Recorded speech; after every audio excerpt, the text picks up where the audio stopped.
I do have a good superhero question for you all today. Okay. And I need everyone at home to think about it as well. Okay. One of my favorite things about the All-Star Superman run is when Superman gives his powers to different people, to Lois, to Lex Luthor. If you got Superman's power for a day, what would you do? Very quickly. I'd fly. I'd just fly around. I'd travel. Okay. Just like recreationally? Yeah, I could go to a lot of places in a day. That's fair. A lot of places off my list. I would travel for sure. I think I'd also do dangerous stuff. Like I'd want to travel, like, cause you can travel as a person, not quickly, but like I'd want to go in like a volcano. Like I'd want to go to like, you're impervious. Yeah. You could go to Everest. Yeah, like so easy. I would casually do Everest. So Yeah. I'd want to do the most challenging, like the trench, the Marianas Trench. I don't know. I'm not a geologist, but like I'd want to go to like where humans can't. And then also I'd fight a little crime to see how it feels to be altruistic. Interesting. I'm going to become an overlord. In like 10 hours. I'm going to like flex my powers, scare everyone, say, this is my thing now, and then I'll never have to do it again. So you wanted to use your powers of manipulation recently, and now like I work. There's a through line here. Frankie. Don't worry about It's that. a devious through line. Don't worry. I won't be expanding further. And with that, let's kick it to us at the DC Studios office.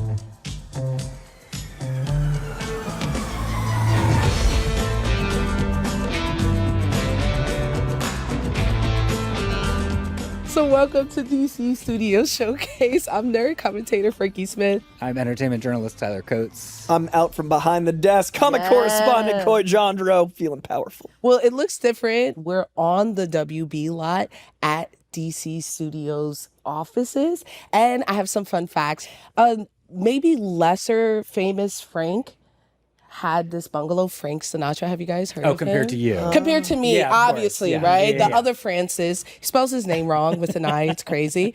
Also, I think it was Sidney Poitier. Sidney Poitier, Barbara Streisand, Paul Newman, and Steve McQueen formed a production company in the 70s, and that office was here. And the First office was artists, here. yeah. So we're on sacred ground. And I think that's pretty fitting because Sidney Poitier was part of the inspiration for Jon Stewart, and that fittingly is now DC Studios. Wow. So here we are. How do y'all feel?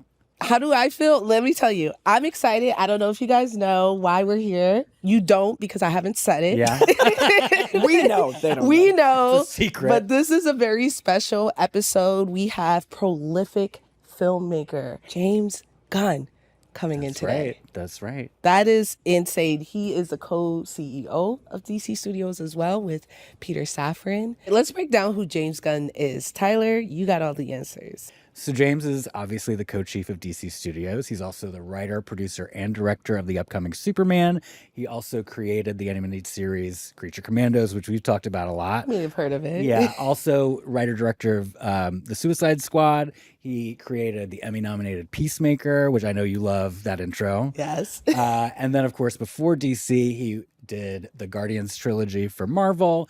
He also wrote for Zack Snyder to direct the remake of Dawn of the Dead back in like 2004? early 2000s. Yeah, early aughts. Wrote the very underappreciated Scooby-Doo. Absolutely. And then wrote and directed Slither, the horror comedy. I think he produced Brightburn in that same vein. Absolutely. So yeah. And he also did Super. He wrote Super with Rainn Wilson. Yeah. Oh yeah, One he of my did. favorite, Yeah. Did work at Troma back in the day. He's also an actual ride or die comic book nerd. I remember the announcement 2 years ago in this space, and the week leading up to the announcement, kept saying, if they even reference one comic arc, I know it's in good hands. I kept thinking like one comic, and then the entire presentation was comic books. And now we're there, and it's really beautiful to see how far comics have come in 2 years and like where we're going. It's just cool to be here. And that's what we really love as like deep comic book fans about James Gunn is that he's a full-on comic book nerd like the rest of us. You know what I mean? He's the bridge. So in the way that I'm here to translate Koi for you, I feel like James is translating for the entire world. Right. We're calling him the architect. Ooh. But today we're going to talk about all of that, the state of DC Studios. We're going to talk about his impact on culture, things that he likes. Yeah, also how culture impacted him as a filmmaker, and yeah. All that nerdy stuff you All like. the nerdy stuff I like movies. I forgot. I was like, oh yeah, he's a filmmaker too. Yeah, right? He does other, Yes. too, as well. So we're going to have to get a word if me or Koi nerd out too much. What's our break word? Yeah, what's our, like, we're embarrassing ourselves word? How about just you guys are embarrassing yourself? Don't coy it up right now. Don't coy it up. I'm the verb? You're the verb. I'm at the default line. That's fair. No, you're not That's wrong. the bar for Welcome me to the right stage, now. Here I am, Coy. yeah. You're here. I get off behind the desk, and now I'm 5 minutes in. It's hard up here. You have It is. no idea. It is. The heat's here. Well, I feel like kryptonite would be a fun word to be a safe word. Kryptonite? Yeah. Okay. Are you guys ready to talk to James? Let's do it. Well, we are here with the James Gunn. Thank you for joining us I'm going to today. use my Frankie move here. Pivot. So, Frankie, I taught James how to drink the mugs without messing up his setup. So I'm so proud of you. This I don't is think it works, excellent. Frankie. I think it's like a mess. I think it's like I'm trying to drink and this thing is right in the way. Yeah, they our sound guy is the He buffest can't one do anything. on the team, But so he you spends don't want all to mess it up. he spends all his time working out instead of working on microphones that can pick you up from closer than further away than 5 inches. But he's scary, and that's what matters. He's actually really nice. I shouldn't He's a talk about sweetheart. Josh like that. So before we get started, I like to loosen up everyone with a code open. Oh, okay. And it's always a question. So I asked these two if they had Superman's powers for an hour, what would they do with it? You don't want to know. I do. I was the villain. And these two were like, I would fly, I would be altruistic. And I was like, no, I'm starting a crime syndicate in that hour. And I'm like showing my power, and so everyone's scared of me and never test me again. And then I'm going to be this like overlord. That plan's not going to work. Why not?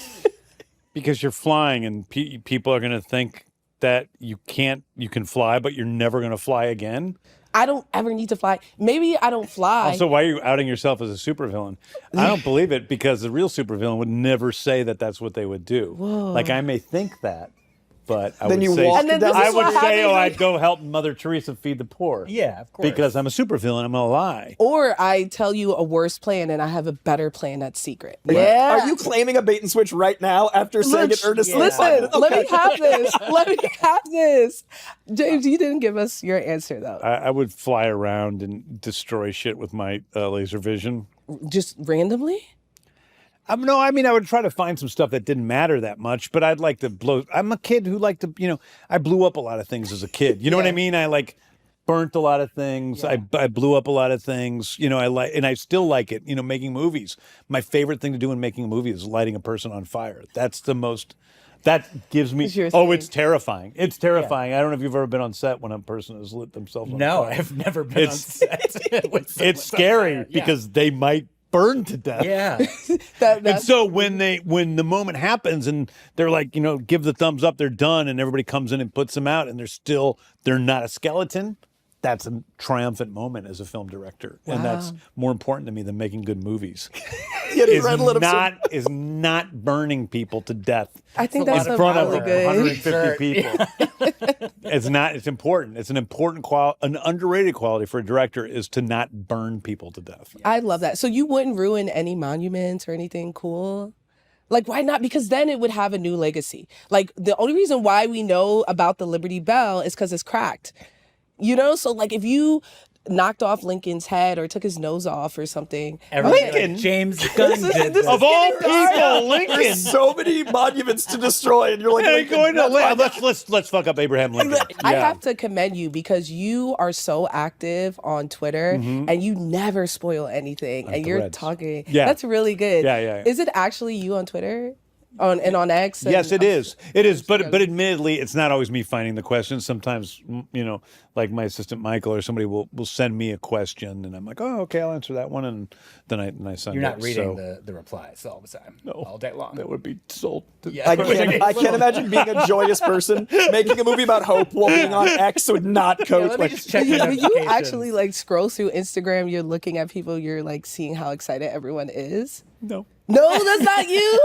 no, it's me answering. Okay, but I'm saying like, But do you somebody's look- usually telling me, hey, there's some cool Wow. questions. Like these days, it used to be that I would, just sit there. You had the time. Yeah, I had the time, and also like I'm trying to really stop my screen time. Like that's Yeah. really the thing. It has nothing to do with anything other than I've really tried to cut my screen. I don't think it's good for your soul. Wow. And there's just too much, like life is such a big, beautiful thing with these big, beautiful people, you know, in this room, everyone's so beautiful and also coy. And there's, so it's like, you know, but no, I mean, it's like the world is beautiful and we're always in this little thing. I'm over it. James, it's just I'm so really bad for my hurt because soul. our first interaction was you liking my video. That was real back then. I was way more online. But no, I still like things. I still sometimes see things and like things, and people send me stuff and I like them and all that. So I don't believe you saying it because we're here. No, that's real. I swear. Okay. I never had anybody helping me with any of this stuff until just a little while ago. Really? Really, yeah. But I used to I'd be in the car, right, and I'd be, you know, somebody would be driving me somewhere, and I just would answer questions, boom, boom, boom, boom, boom, or, you know, I'd be, you know, on an airplane. That's a big one, like. But like between setups, is that like good catharsis for you to have like something to distract you, or do you like to stay in the zone? I don't. Yeah, while I'm shooting, it maybe if it was really long back in the day, but for the most part, no. I would rather, you know, nap, which I do. Well, I do a lot. But I would rather be, you know, focusing on what the next shot is, you know, or, you know, hanging out and talking to people, you know, I mean, I'm do Peacemaker and, you know, John and I go just hang out and talk. We don't get that.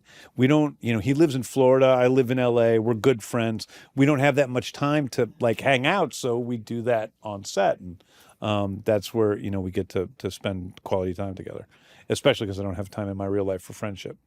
Oh, man. Sad, right? You write it beautifully in the stories of the friendship. That's a lie. I got together with my 3 best friends last night. Yeah. Do you guys share playlists and stuff? I've always wondered about like your sense of music feels so much a part of the visuals, like that tie-in. Yeah. And with the creative group you've gathered, is there like a playlist exchange? Like, how do you discover new music? That's what I do. Well, I discover it because I'm pretty obsessive about music, and there's a little plug, I guess, for you know, I think it's called Album of the Year. Is that the name of the site? Oh. No. It's a Oh, I thought site, you were and talking about the Grammys. and it's like they list every single new album that comes out. Oh, okay. And so I go on there, and it also lists like you know, audience, you know, reviews and reviews, and gives it kind of like a Metacritic score. But there aren't that many reviews, so the scores aren't that meaningful. But I look at what's new, and then I listen to everything that's new, like that is within one of the genres I care about. And especially if it's, you know, gets a good score, then I listen to it. Not the whole album, but something. And so that I'm always kind of know what's happening and what's coming out. And I listen to music just a lot. And so my brothers also are all very fanatical about music. So we share playlists with each other. And, you know, there's always a yearly playlist. My brother Sean is incredibly knowledgeable about alternative hip hop. And so he's constantly making me lists about that stuff. My brother Brian is really good with like those old, you know, 70s nuggets and things like that. And so he sends that stuff out. So we're all into sort of different things. But I am pretty crazy about music. Well, James, we're so excited to be here in this room, especially because 2 years ago, this is where you announced. This is my actual office. Yeah. By the way. Oh, this is your office? This is my office. It's my office with Peter. Yeah, this is my actual office. But here's where you announced Chapter 1 of the new DC universe, Gods and That's Monsters.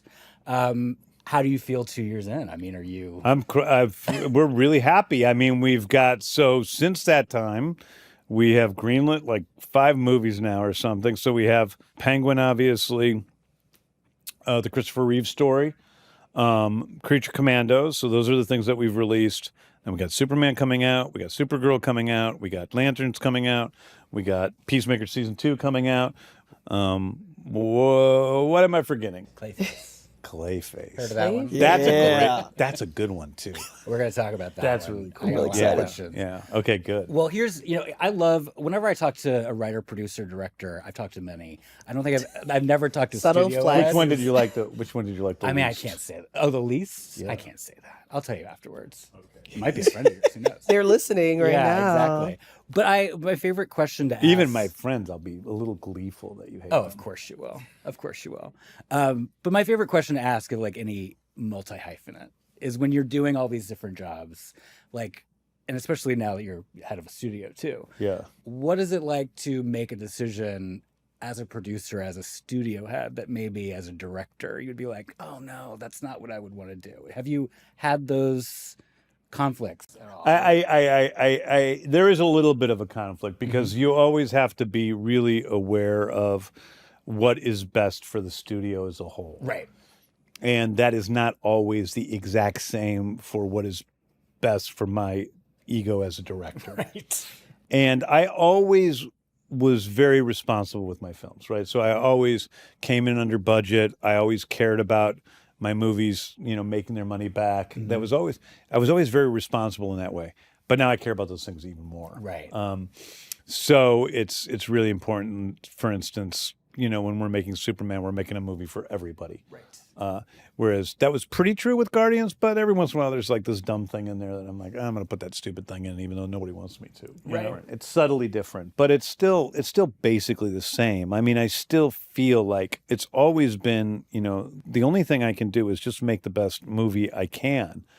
And I try to do that no matter what the case. And I am responsible to whoever is putting up the money, that, we're staying under budget with every project.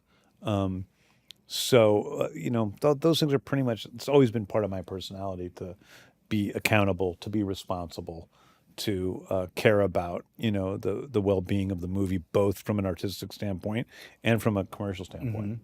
I haven't always succeeded from either point of view, but for the most part I have. Well, my kind of follow-up question for that, now that you're a studio head and you're kind of on the other side of the desk than what you were on before as a filmmaker, right? Yeah. A producer, director.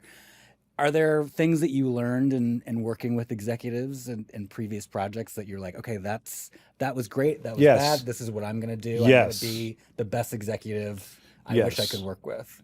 Yes. Well, I would say with executives, not so much with studio heads, because studio heads are usually pretty comfortable with they're not comfortable with their position. It can be very stressful. But I have found that a lot of executives, they need to, maybe on some level they don't believe they deserve to be there or something. And so they're trying to, they need to give their opinion. They need, even when they don't need to give their opinion. I'm always just looking for the truth and authenticity. And that means if I have thoughts about something, I say it no matter what. Right. Like, it doesn't always, people don't always love it. But also, if I don't have a problem or don't have an issue with something, I'm not going to search out for a reason to say something and give my 2 cents because it doesn't need to be there. I think that for me, working with executives, the people that really have something to say and they say it when they need to without couching it, without hiding it, but who also don't speak when they don't need to, that's what I, aspire to be. But who's checking you, James, now? Safran. He is. I mean, he like, who's checking James Gunn on this? Yeah, I do. I check myself a lot. I'm a really careful person. Like when I make a film, I'm not that guy that's like, oh, I believe this is I really have to run it past other people, get opinions, get the real audience's opinions. As much as all that process is incredibly painful, I do everything I can to make sure that it's a movie that speaks to people, that works. Yeah. Because when you create a movie, especially a big spectacle film, you're creating a giant machine that's supposed to have an effect. I'm not creating a movie so that I can have something that, oh, I'm proud of this. I have to be proud of it. That's important that I'm proud of it. And and I like telling a personal story within a spectacle. I find it's incredibly effective. I think it's rare. But at the same time, you're creating this giant machine that needs to work on an audience in a specific way. And if it isn't working in certain ways, you got to go in there and tune up and chop off and chisel and figure it out until you can make it work the best it possibly can. So that is, I look at movies like that. So we had Jim Lee here. Well, not in here, in our other studio. And I was like, not in the office that we stole. But Jim Lee told us that he's from the same hometown as you. We figured out that we saw cool. Superman in the same theater opening weekend. Yeah. So it could have been the same actual theater. Jim is much older than me. Like, so much older than me. just ancient. No. He's a little bit older than me. And so we never knew each other. We weren't friends, and we didn't go to the same school or anything, but we were from, a part of West County, St. Louis, which is same general area. It's cool. I know you can't disclose deals that you made with the Spectre. Right? So In that theater. we'll keep it there,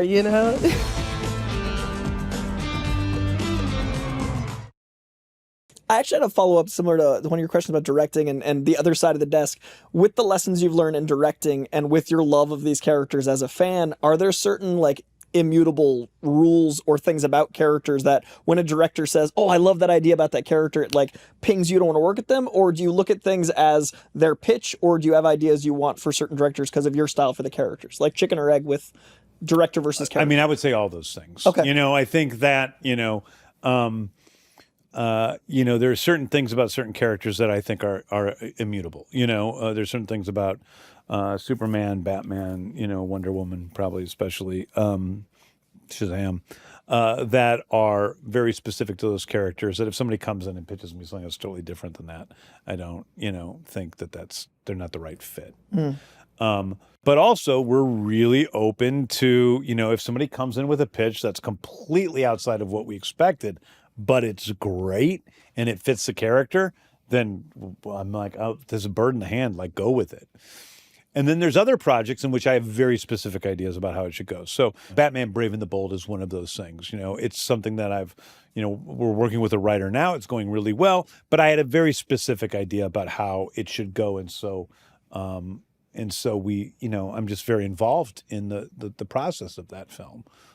So it's, everything's very different. It just depends, That's beautifully flexible, especially considering I like that the universe feels organic like comics. It's more like a spinner rack than it has to be on a single path. 1,000%. Yeah. I mean, at the end of the day, the single story is the most important thing.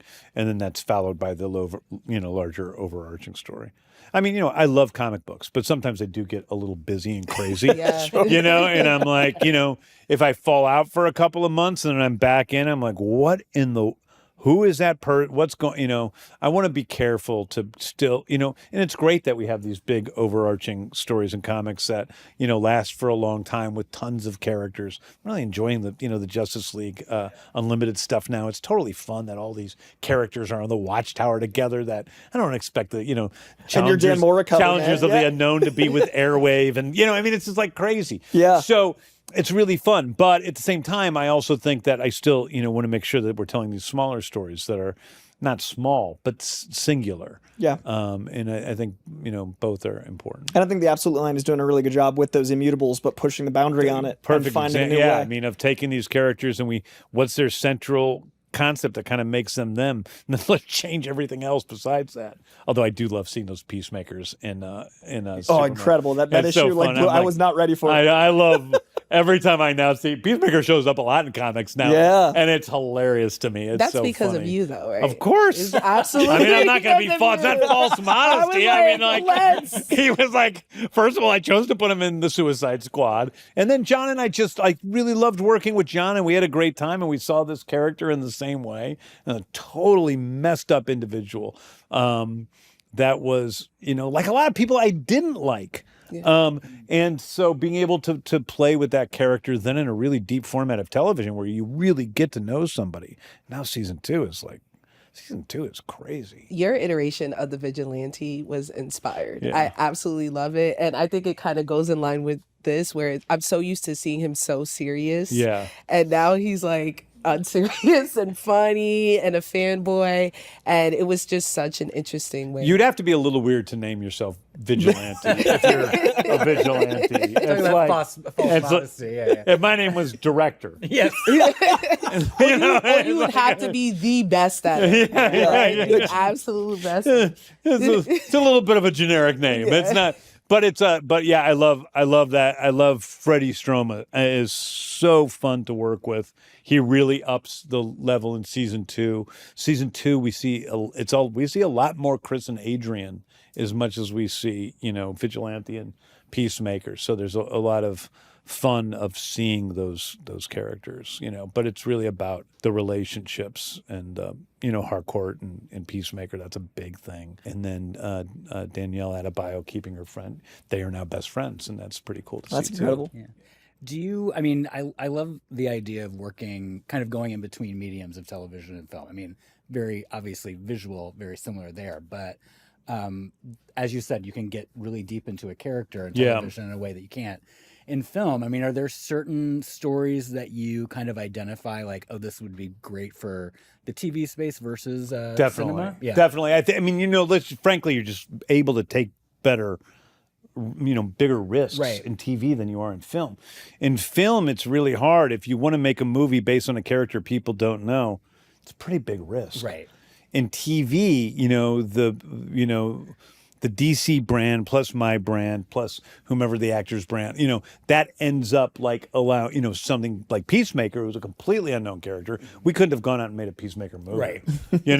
We could have if we made it for a lower budget, but we were able to go out and make a, piece of television. Then that was huge, even though it was a character that nobody had ever heard of. And that's the fun of coming into this job. It's to be able to continue the tradition of those what we call diamond characters, of Superman, of Batman, of Wonder Woman, these characters that Green Lantern, that everybody knows and loves, but then also to really bring up these other characters that people don't know. What do you call them? They're not diamonds. I don't really. I just the lesser known characters.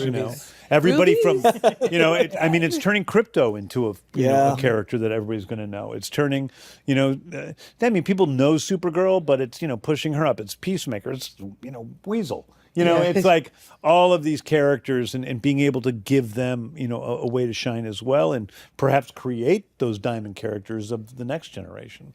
I wanted to bring it back to music and your love of music. You typically build your direction over soundtracks, but this time with Superman, you did it with a score. That's true. How different was that for you? Different.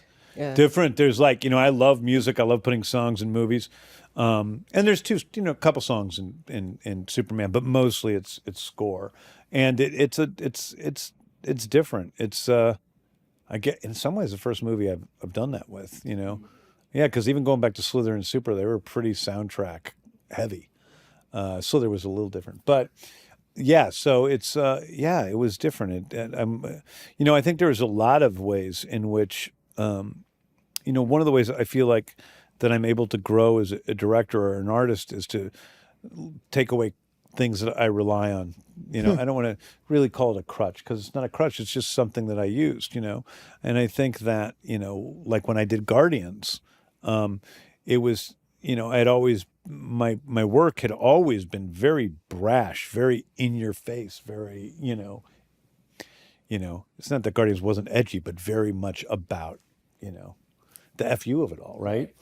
And with Guardians, I was like, oh, there's like a sweetness here. Like, even though there's, the craziness and the oddness, there's a sweetness to these characters. And this is about, love and being vulnerable.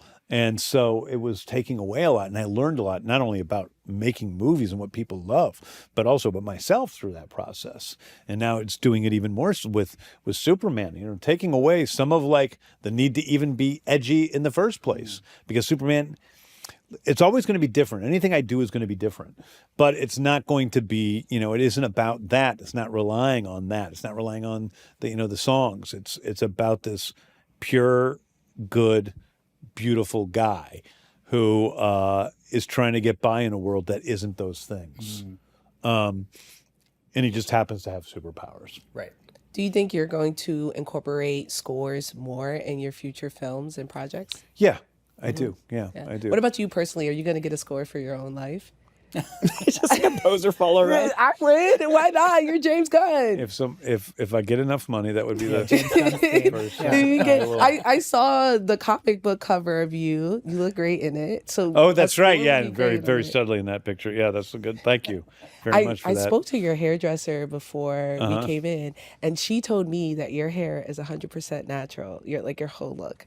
And everybody on Twitter thinks it's a wig. That's the gag. That's what everyone talks about. Thinks my hair is a wig? That's how luxurious it is.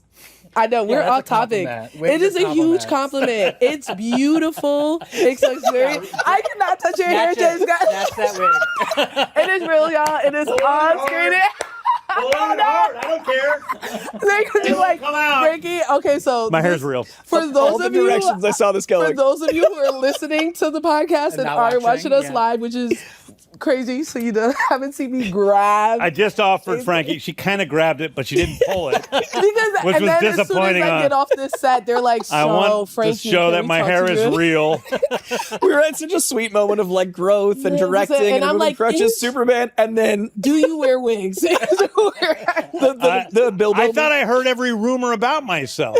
I've never heard that I wore a wig. I'm chronically online, James, so I can bring you all the tea. I will bring you all the tea. I don't need the tea. You need the tea. That's why I'm not chronically online. I love that. You I can't get love enough. your look. I though. get tea by osmosis. Like, We'll bring it to you. No, but honestly, it's iconic. I was telling the crew earlier that like you can draw you and not put your face on it. Like you put your hair and your glasses. If I Yeah. drew a face, I'm a and everybody cartoon. would be like, "That's James Gunn," and that's incredible to be that iconic.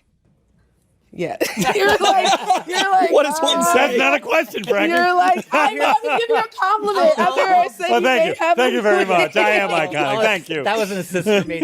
Did you always envision yourself as an icon of cinema? What the fuck? I'm gonna ask a Superman question. You're like, let's go to Superman. But no, I am curious. We talk about obviously the comics influence on your work that you do, but I'm very curious. Like, as a filmmaker, was there a moment like as a kid that you saw a movie and you're like, oh, I want to make that? Yeah, I think it was Raiders of the Lost Ark Yeah, in a okay. way. I mean, it was Steven and like just being aware that like, oh, this guy was, both him and Lucas on that movie. This guy was involved in these other movies and like this, I was very young and kind of starting to understand what a director did. Right. But I also remember thinking, like, I remember seeing pictures of like directors in cranes above, hundreds of extras and being like, I could never do that. Right. Like there are two things. I remember thinking that. I remember thinking I could never write a novel. Right. Like, and I've written a novel and I've done, made movies and it's like, but it seemed impossible. Right. Really seemed impossible. And also, like, I'm from Manchester, Missouri, right? I never knew anyone. Like, I would be pretty excited if I met a morning DJ somewhere. Like that would have blown my mind. That would be a huge brush with fame.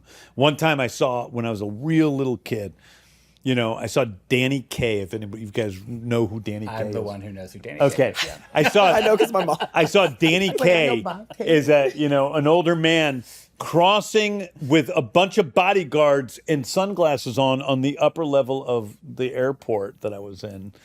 And that was nuts. Yeah. I don't even know if I knew who Danny Kaye was. Right. But like it was obviously a star. Yeah. That was like seeing a god. So the idea of me being involved in the entertainment industry in any real way, it wasn't very realistic. It was truly felt like a pipe dream. Like When did I it really feel- hoped I could write comic books. When did it feel real to you? Did it take like a couple projects then before you're like, okay? Oh no! Once I started making movies, I'm like, this was Yeah, all right, fair. like I'm in my first movie. I'm like, I think I can do this well. Like I think I'm good at this. I felt really at home on a set.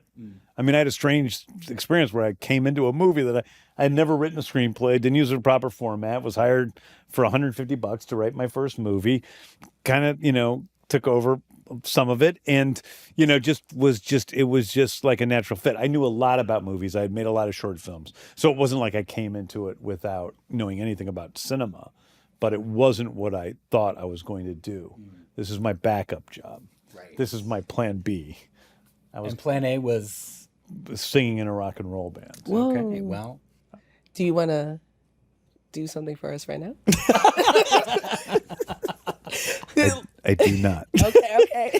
Before we get to individual projects, I know you have a question. But you can about go that. listen to, you can listen to my old band online, the Icons, anytime. Really? My buddies will be really happy that they have 1,500 plays on there. right. Yeah. What kind of music is it? I learned about ska. It's like alternative Okay. Okay. Yeah, the ska discovery was fun. When I was trying to explain ska to Frankie because I'm a big World Inferno Friendship Society guy. Really? Yeah, I followed them around Boston and New England for a long time. I'm a huge World Inferno fan. So the music in Creature Commandos felt like home in a very weirdly specific way. Yeah, that's cool. But ska was a discovery for Frankie. It was cool to go down that journey. Oh yeah, that's so cool. I did not know about it. I just thought it sounded cool. Yeah.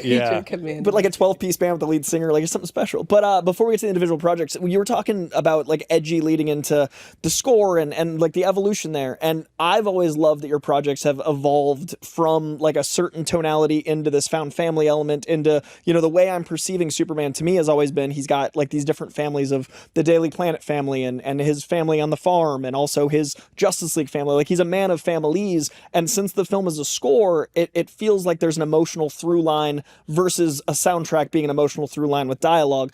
Have you found in your life as you've evolved as a filmmaker going from the more in your face to then the Guardians tempering that into Superman being this very heartfelt character, has that affected your sensibilities as a person in your day-to-day life? Hugely. I'm a much nicer person than I used to be. I am. I really am. Like I used to be kind of harsh, and and I feel sad about that. I was a punk rock kid, right? I was not.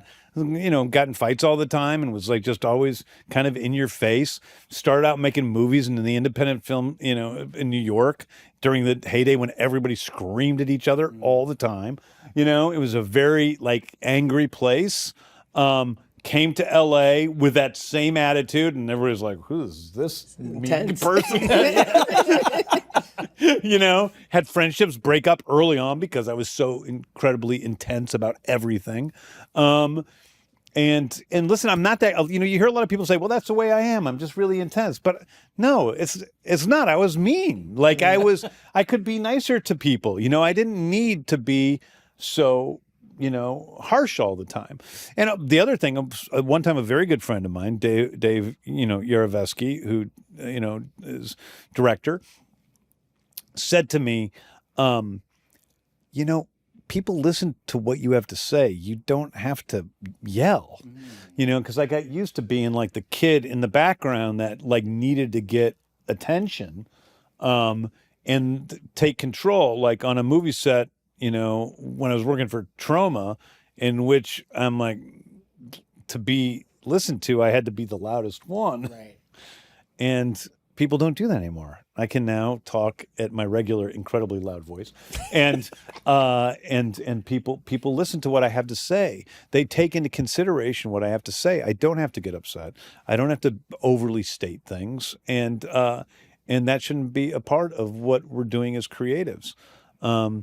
So yeah, I've changed a tremendous amount, but also I'm more vulnerable. Like I'm not ashamed of having feelings. I'm not ashamed of failing. I'm not ashamed of somebody hurting my feelings. I'm not ashamed of, being, sad about something. I'm not ashamed of feeling love and affection for people. I think that I would cover all that stuff up with dark humor for many, many years. And I still have a dark sense of humor, but it's also balanced out with this other part of me as a human being that I think has made me a better filmmaker, or at least a more approachable filmmaker.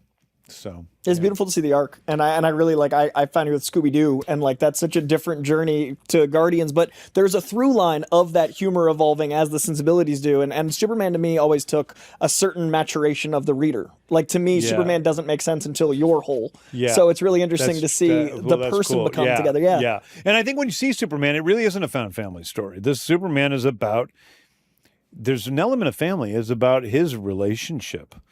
But it's about his relationship to how he perceives himself in a lot of ways, which I don't want to give away too much, but that is a lot. And his relationship to his two families that he has, his Kryptonian family and his human family that adopted him. Well, I'm glad you brought up Superman because we want to talk about all of your upcoming projects. There's Superman, Peacemaker Season 2. We have Clayface, Supergirl, Woman of Tomorrow, and The Lantern Story. Yes. Is there a connective tissue between all of those projects? I mean, they're all in the same universe. So there's that.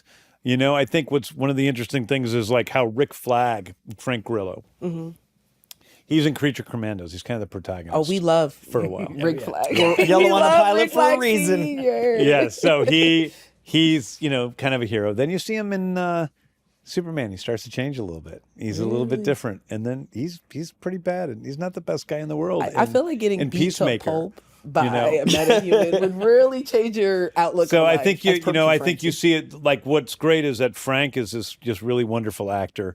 We have a fun time hanging out and working together. Even though he tells me that beans are bad, I like to eat beans a lot, and Frank tells me that beans are bad for you because he only eats like meat and something else. Man, or Like the what? paleo diet. Paleo diet, yeah. Yeah, it's whatever he eats is crazy. Okay. He eats only meat and mushrooms or something. I don't know what, but he tells me beans are great for you. Like they're in the blue zones. Like that. Yeah, beans. I love beans, and I'll get texts from Frank at 6:30 in the morning with some article about how beans are bad for me. I love that he's thinking about this like offset, like 3 movies together. Just that's the through line, just like connecting all these dots. We argue. We argue constantly. And Cena's on my side, by the way, so it's me and Cena versus. Anyway, as you can tell from this Bean story, he's a supervillain. And anyway, you get to see his character change throughout these movies, just like real people change, and that's really fun. And also the fact that he's a cartoon in one, and then Superman, which is this big, brash, outlandish story, and then the more like grounded world of Peacemaker, which is kind of like the inside of the nitty-gritty of this world with metahumans that Peacemaker is not an accepted part of. Let's stay on the topic of Creature Commandos, which has done well. Everyone loved it. Did you expect G.I. Robot to become this like cultural icon? No. Yeah. No. I think he's the favorite character. What I want is irrelevant. My directive is all that matters. But if you theoretically had no directive, what is it that you desire? Someday, I'd like to be reunited and see my boys. Your boys? The boys of Easy Company, sir. He's kind of cute, though, when you think about it. He's got a kind of Groot cuteness about him. Yeah. And he's very sweet. People use him as an icon on their social media. I've seen a lot of memes. Statement. Yeah, and a lot of memes. People put like the kufi on his head. Like there are a lot of really good memes. That's of him. good. Oh, that's good. But we also love Nina. I love Nina, too. You killed. Well, that's a spoiler. They should have seen it by now. That's right. I mean, it's fine. I love her too. Why did they send her out instead of King Shark? Send her out instead of King Shark? Yeah. Why did they put her on the team? She's a sweet angel. But Waller says it. Waller says she's the only one that's able to potentially help Flag calm down these maniacs. Okay. She has this calming, logical presence that the other ones don't. And Waller's correct, because the bride really chills out because of Nina, and the bride becomes a better person because of Nina, our corpse. Do you think there's a chance? We saw Khalees in the back. Do you think there's a chance that Nina would come back?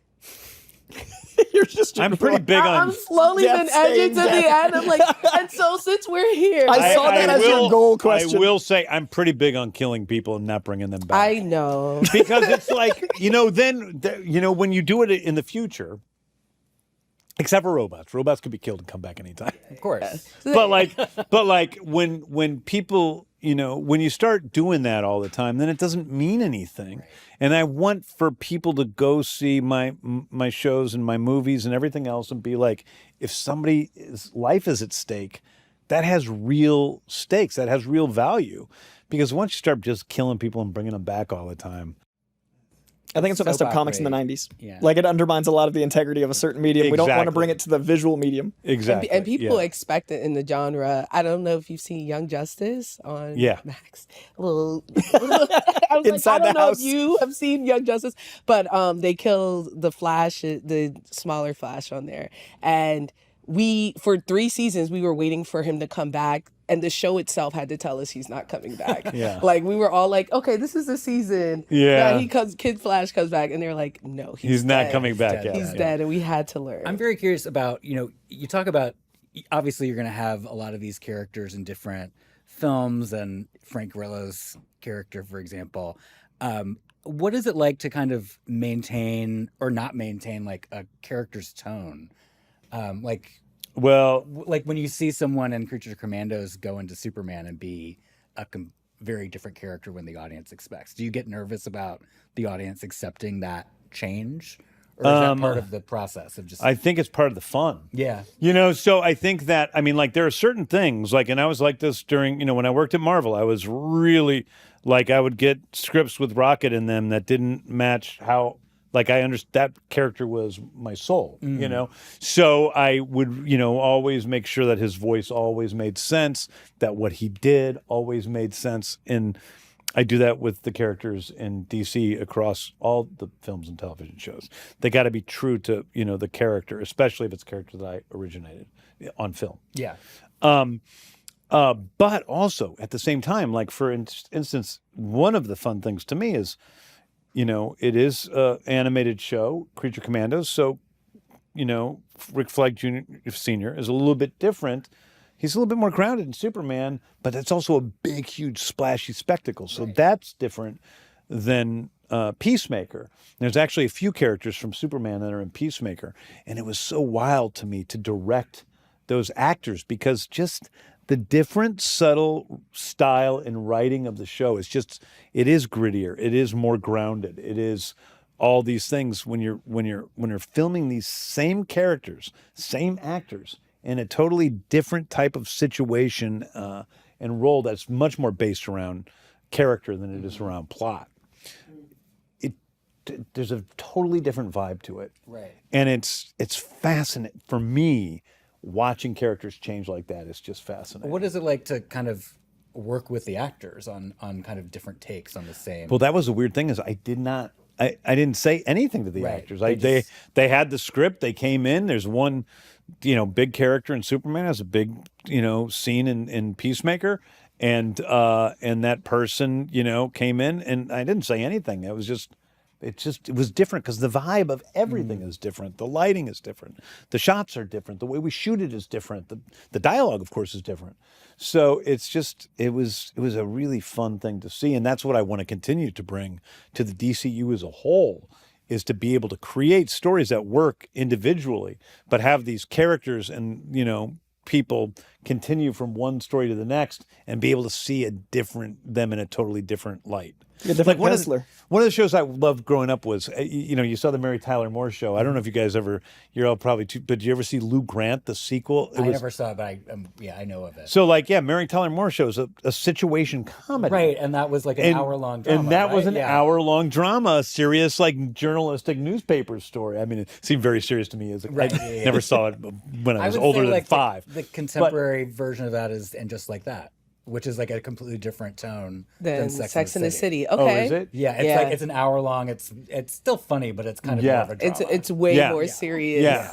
Yeah. So but I mean, I think that's I love that as a kid, seeing that character in 2 different places and totally different genres. That concept is always really it's like cool the CW verse. I don't know if you noticed. I'm one of the biggest CW verse fans.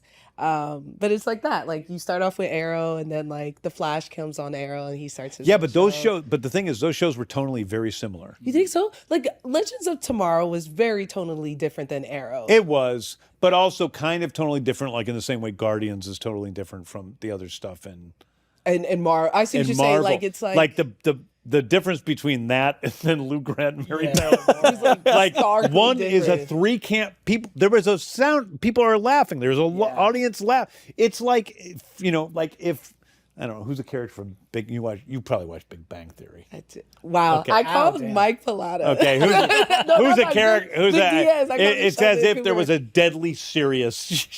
Okay. If the one of the people, I don't know who those people are. Oh, it's like have you ever seen? seen? Cuoco's character went and she was like in a gritty drama. Yeah. Or you've seen Kevin can F if themselves? Kaylee Cuoco's character went on to do Law and Order SVU, like she becomes the new detective from her streets of Pasadena. It's like totally different. Okay, I get what you're saying. I was saying Kevin can F himself. It's a show where it starts parody, off and then they say, okay, I got it. But you were talking about Superman. We have so many questions about Superman. Okay. The biggest one is, how did you decide What which happens story. at the end? Yes, that. Yeah. Let's start with that. What is the ending of the Superman film? Oh, I thought you were going to tell us. Oh, totally. That's Why what's did gonna you happen bring it here. up? You press the party button and you turn off the party button?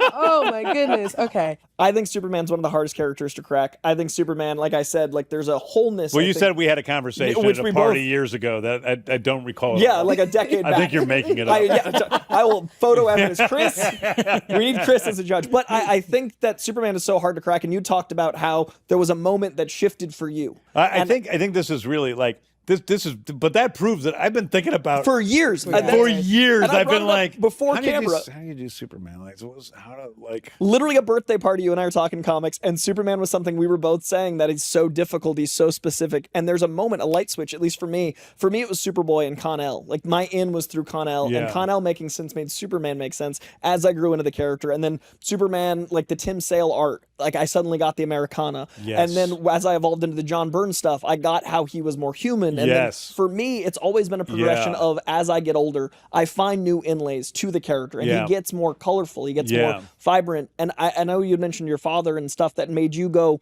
this is something that I'm in now. So I'd love to know, without spoilers for the film, what was your eureka moment where you felt connected enough that you wanted the responsibility of that cape? It was the tone of All Star Superman, not the story, because we're not adaptation. We're not adapting All Star Superman, but the tone of All Star Superman. That sort of, jerky Lex and the vain jerky Lex, and then the Superman that's really like just as good jaw forward, like big bulky guy. Yeah. And then the wild, 50s science fiction taken in a slightly dark, way. I mean, that to me was like, oh, that if we could do that in a movie, that would be wild. And so that was part of it.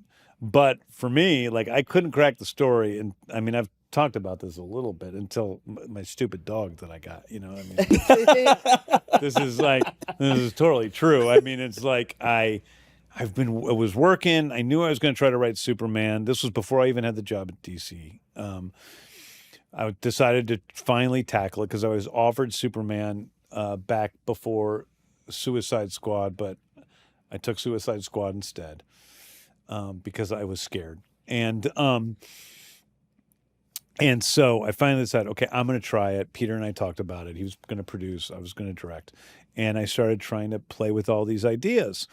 And it was hard, back, read a lot of the comics, so many great comics. I mean, and then great individual comics from the John Byrne period, from the New 52 period, Superman in blue jeans and running around. It's so cool.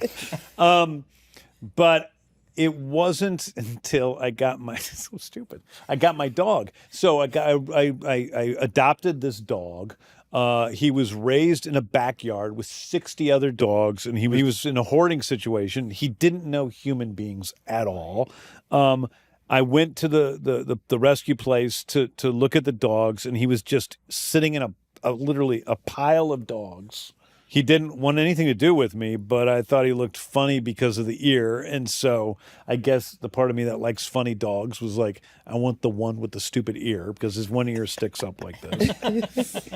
And I brought him home. He wouldn't let my wife or I touch him. He spent all the time with our other dog, who he just was connected to. And then he proceeded to ruin everything in my house.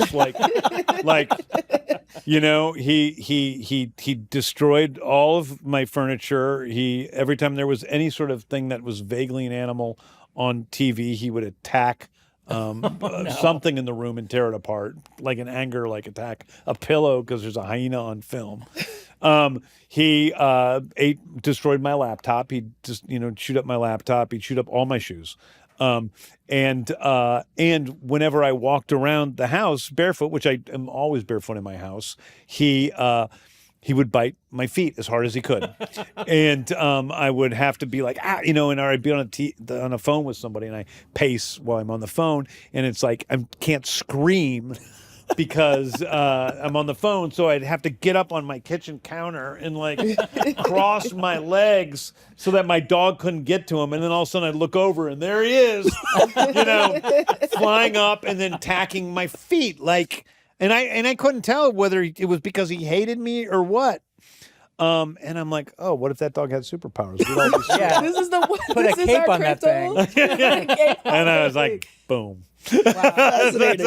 That's where it came from. I have to ask, when I saw your message talking about crypto, you said it in such a sweet way. Like, this is a sweet dog. He like brought humanity to me, and I'm like, so much better, man. And I'm like, we won't see anything bad happen to this dog. Yeah, I was just trying to get people to adopt dogs. No, My dog is terrible. No, he's actually so much better than he used to be. He's turned into a baby. Like like I said, he wouldn't let us touch him. He wouldn't let other people touch him. But now it's like he's just constantly. He's like you. He realized he didn't have to fight everyone's That is right. That is true. And Evolution through the he wants, and he just wants to be cradled. So he comes and he like jumps into is always wanting to be held like a baby. That Supergirl comic, I maintain, is one of the best DC comics. No disrespect to every other comic, but One of Tomorrow is so easily accessible and so readable. But the cast, I love that's being assembled. Like, Mateus Schoenaerts, I think, is inspired. I really, really love the young dog. Dude, wait till you see how scary he is in the movie. Because Krem is such a great villain. He's so, oh my he's God. Soft, man. I always thought Krem was a softie. He got beat by a little girl. Craig. Ruthie, man. Ruthie. No, Craig has amped that character up. He's so scary and creepy. It's so cool. Like, it's really cool. And the thing I'm curious about, because it's now like, what Lobo represents to me is so fascinating. And I feel like Jason Momoa as Lobo is probably the single most like, well, that's casting. Like, he is Lobo to me. Jason Momoa was truly one of the first messages I got. I think that when I got the job, there was a message from Jason immediately came at, not when I got the job, when it was announced that I got the job. It was a message immediately. It was Jason Momoa texting me saying, just all caps, Lobo baby, a billion exclamation points. He's like, you know what to do. Just the most Lobo text one could send. What a flex, and then the next one was Ryan Reynolds, and he's like, this is true. Congrats, man. That's awesome. Whatever. That's cool. And I said, want to be Green Lantern again? And it's like, fuck off.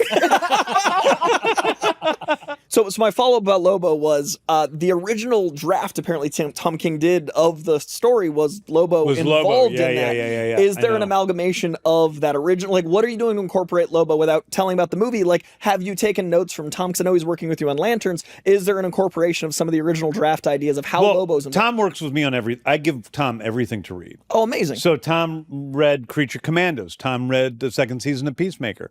Tom read, Superman a lot. Tom, so Tom he's one of the guys I trust, that we talk about, possible things. He's also a good comic book. He knows what pisses off comic book people because they get pissed off over certain things. But like the truth is that Woman of Tomorrow in the comics is very much, it's a bunch of little stories. And we needed to create one through line, one 3-act, story, more traditional story. And so Lobo helps us to do that. It's not an amalgamation of him and Krem. Okay. He's a totally separate character. He's himself. I love Lobo. I always thought it was a great character to adapt. I think he's maybe in some ways the biggest comic book character that's never been in a film. So I think it was a cool thing to do. Yeah. So talk to us about the choice to cast Millie. Millie was just talking to Peter Safran about this. Again, before we were ever hired and we were talking about it and going through ideas, I was like, Peter, you got to read this, Woman of Tomorrow. It was like, I think right when it came out. I'm like, it's really good. Listen, I love all the times. Strange Adventures is probably my favorite. I love the Mr. Miracle stuff. I love the Human Target. I mean, he's just had all these little great comic series. I like the Black Canary stuff now. I can't wait to see what happens next week. His Jenny Sparks is great. Yeah, Jenny Sparks. And so anyway, I'm like, this is great. And he's like, well, who would you see as Supergirl? I said, you see the House of the Dragon? Who's that little blonde girl on that? Like, because I wanted her to be this little, pixie-ish, but very attitudinal, like, character. And so she was the first person I brought up. And then when we got her tape, I was like, oh, she's pretty good. I kind of like the idea because, again, reading the comic, like, she is very big and powerful. Yeah. And so I like the idea of her being kind of like a spunky little we rascal. It's Cap, right? That's the whole thing. Ruthie is the one who's telling the story. Yeah. And so to Ruthie, she's huge. Yeah, exactly. We don't know what's a lie, what's not a lie. Yeah. And I love like getting that perspective where we're looking at the story as it is. Well, it was hard. One of the things casting Ruthie that was a little difficult is we had to cast somebody who was looked smaller than Millie. Right. Millie's pretty small. Word. And you have these 12-year-olds who come in and Millie's like, okay. But she's amazing on the movie. And Craig is just such a joy to work with. Like, listen, I love I, Tonya. It's one of my favorite movies of the past few years. And I was really excited to get to work with him. And he's been just a dream in terms of collaborating, fighting for his ground. You find sometimes when you're in this position that people either just back down too much or they, fight against everything without thinking. And he's just he's like what I was like when I was at, other studios. You listen and you incorporate, you think about everything, you consider everything. But then, when you have an idea that you believe in, you really fight for it. And he's been that all the way through. And just the stuff he's getting is tremendous. His filmography feels very similarly like a culmination leading to this, like Corella's visual design, Dumb Money's sensibilities. Like it feels like all roads led to Woman of Tomorrow. And I really like the directing choices, feeling like you can get a sense of tone if you know the comic. I feel like comic fans have a little cheat sheet. Yes, totally. Yeah. Now you also have the Lanterns coming up as well. That's they started right. filming on there. What's the tone of that show? It's a very grounded, real show. I mean, it's taking this outlandish concept of space cops with magic rings and putting it in as close to reality as it can possibly be. And, Kyle is incredible in the role.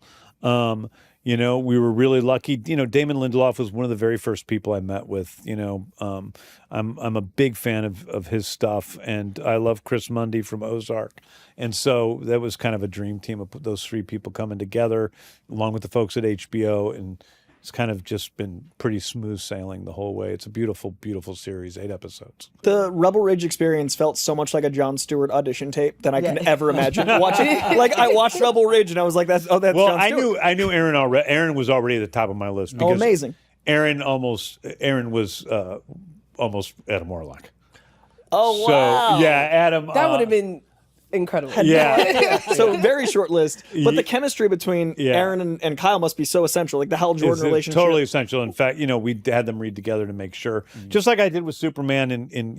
We did Lois and Superman. We had a bunch of different readings, test screening, screen tests with the different Loises and Clarks to make sure that each actor was great, but also that they had this magic together. Because I have worked with actors in the past who are great individually, and then you get them together, and you're like, oh, that spark doesn't seem to be there.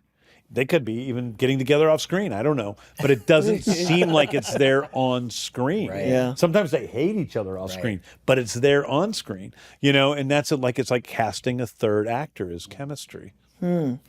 I'm a huge Mike Flanagan fan. Me too. So, what of his stuff? I mean, I think he's like a great adapter. I think he's never Stephen done King. anything. I like everything he's done, and Mike and I have actually been friends for a while. And Clayface was not something that which Mike is written. Clayface was not something that we didn't come into this job like with Woman of Tomorrow or Lanterns. Woman of Tomorrow, Lanterns are both things we talked about when we had our initial writers room. We knew those things were coming. Clayface was not on our on our checklist.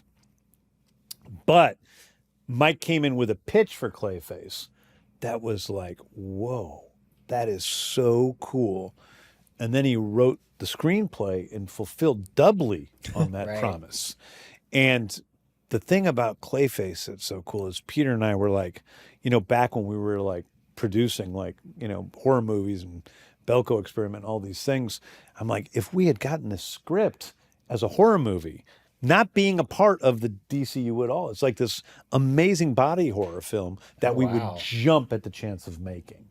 So it really is about like, it's just a great horror movie that is a great, smart, fun horror movie in a genre that I happen to love, which is body horror. Are you going to make it rated R? Yeah, it's rated R, yeah. Oh, man. I'm trying to see if I can ask it. It's not anything now because the MPA has to watch it.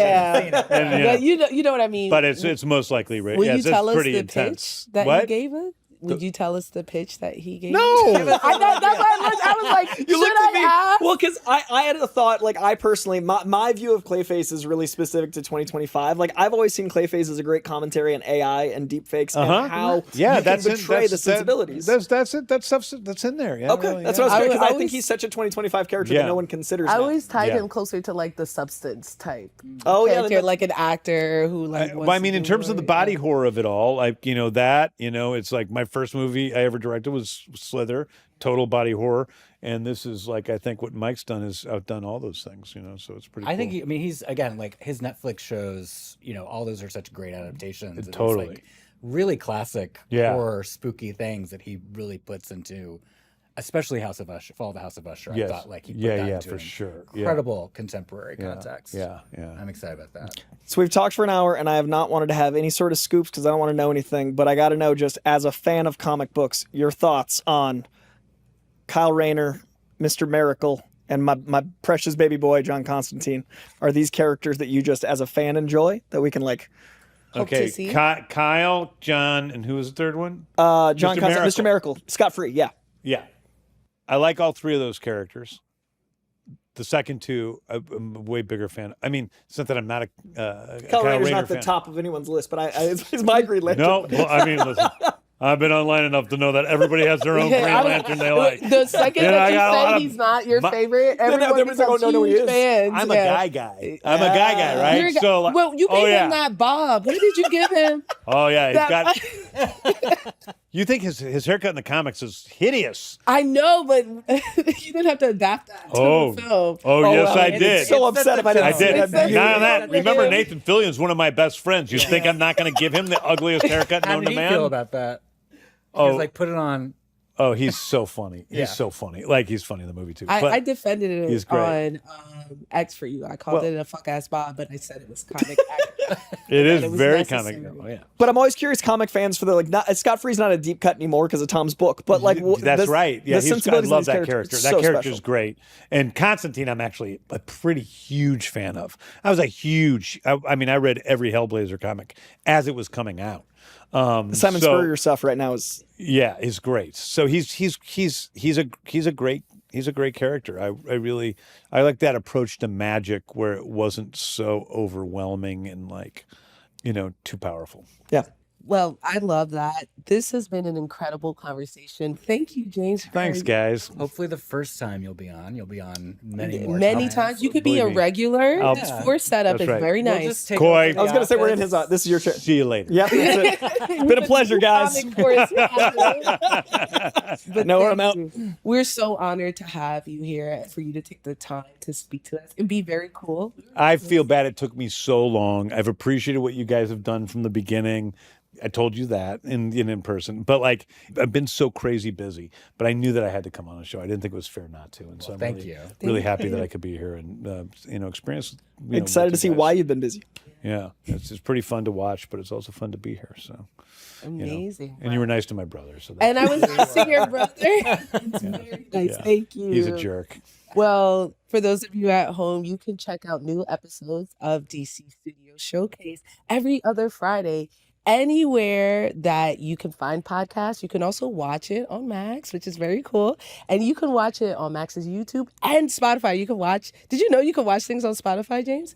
Yeah, I did. Oh, Yeah. dang. So it's just me. My bad. But you can also watch it on Spotify. So thank you all for joining us today for the cool, I can't call it the coolest episode ever. But So far, it's I up think there. so, It's up yeah. there. Yeah, but then what about everybody else?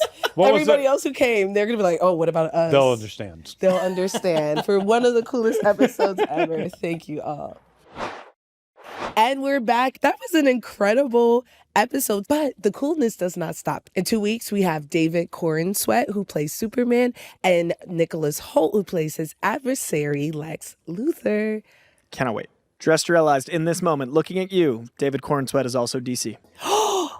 Yes. Wow. His initials. He was born for this. I literally it's been months. And You said looking at me? And Yeah, I was like, 'cause it's behind Do you. I remind you? Am I so ungodly beautiful to you that you're like... Correct. I was like, wow. I do want to add this. As we mentioned, these interviews were pre-recorded, and so we did get to meet David Corenswet, who was just like Superman. He looked inhuman. Yeah, it was overwhelming. It was irradiating. It was kind of crazy. It's a big dude, too. It was funny to see, like, we had so many people on set, and then he came in and was like, Superman. Oh, Superman. Wow. We can't wait for you all to watch it, and we'll catch you all in 2 weeks.